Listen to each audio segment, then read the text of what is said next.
Mais en premier lieu, je représente un père, un homme qui a toujours été contre et qui est aussi papa de 2 filles qui n'ont pas été excisées, qui ne seront jamais excisées.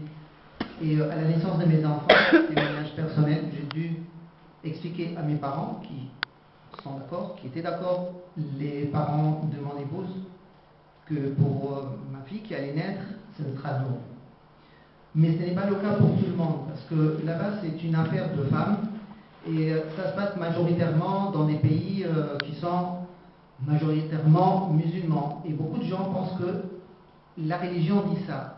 Eh bien non, la religion ne dit pas ça. Il n'est pas écrit du tout, ni dans le Coran, ni ailleurs, qu'il faut justement mutiler une femme ou l'exciser ou autre.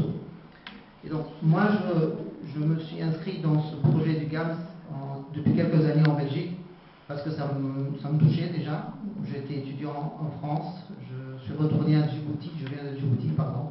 Je suis retourné à Djibouti à l'époque travailler. Et rien ne change dans ces genres de pays, la Somalie, l'Éthiopie, Djibouti particulièrement.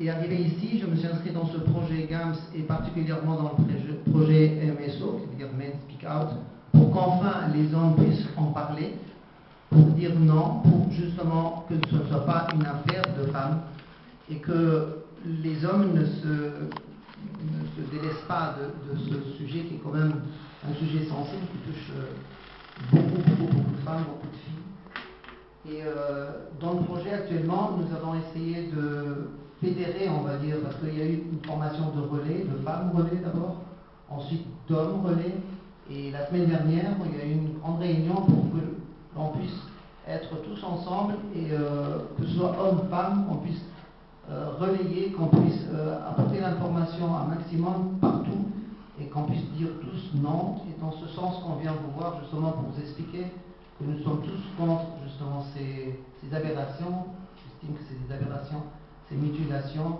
Et je laisse la parole aux spécialistes parce que moi je suis là que comme témoin, comme parent, comme papa, que je ne suis pas le spécialiste en la question.